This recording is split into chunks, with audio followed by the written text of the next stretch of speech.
Today I want to talk about something called situated design. How thinking in real scenarios helps you to spot the features that actually matter.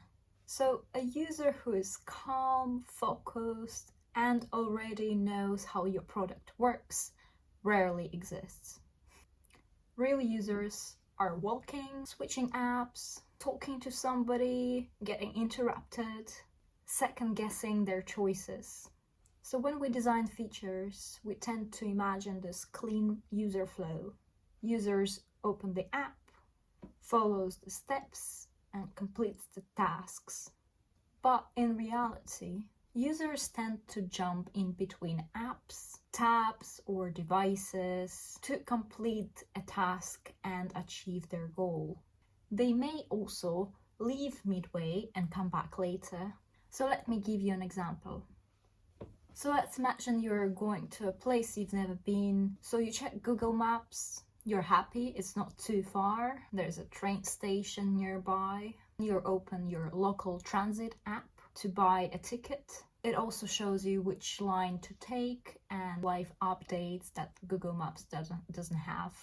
So you get off the train and jump back to Google Maps. You're walking and then your friend calls you, so now you're on a phone call. And at some point, you're not sure what to go. So you pause the conversation, you look back at the map, and you reorient yourself. So nothing went wrong in this scenario, but notice what happened. Multiple apps, context switching, moments of uncertainty and frustration, brief stops to think, and these moments are interaction points. So interaction points aren't just taps within the system.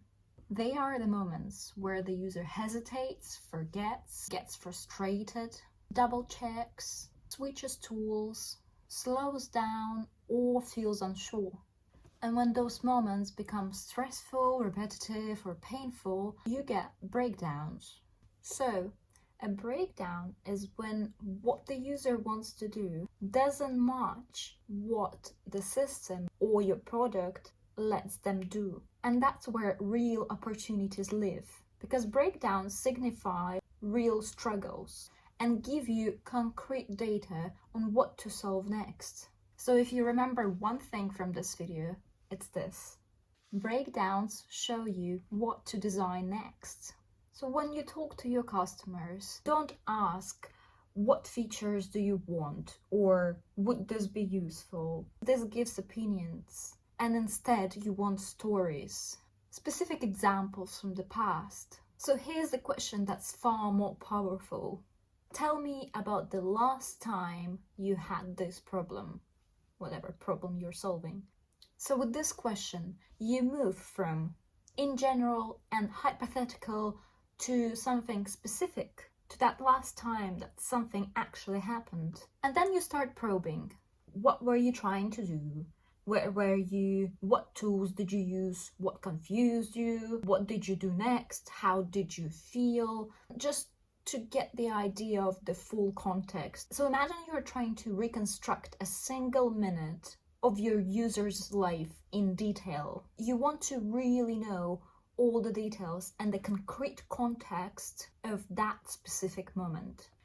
And you're not looking for feature ideas, you're looking for interaction breakdowns. So once you map these stories, the patterns will begin to arise. So you may see repeated pauses, workarounds, moments of uncertainty, and emotional spikes like high stress or relief. And those are your real design inputs that you want to be working with. You know, great features, they don't answer what could we add next. They answer, where did the user have to stop and think? Where did they get frustrated? Where did they create their own workaround? And if you manage to get answers to these questions, you have quite a concrete guide on what to build next. As we can see throughout this UX series, great UX isn't just about perfect visuals or smooth flows. It's also about recognizing that users act in the real world, which consists of different contexts, interactions and constraints. And when you design for that specific context and breakdowns, you then start solving the right problems. And that's how products become not just usable, but also useful. And I built Clarity B, a UX audit platform that focuses on the usable part. It gives you fast audits that highlight usability issues and offer design recommendations. I also work with teams on UX and MVP development, so reach out to me if that's something that you need. Thanks for watching, and I'll see you next time.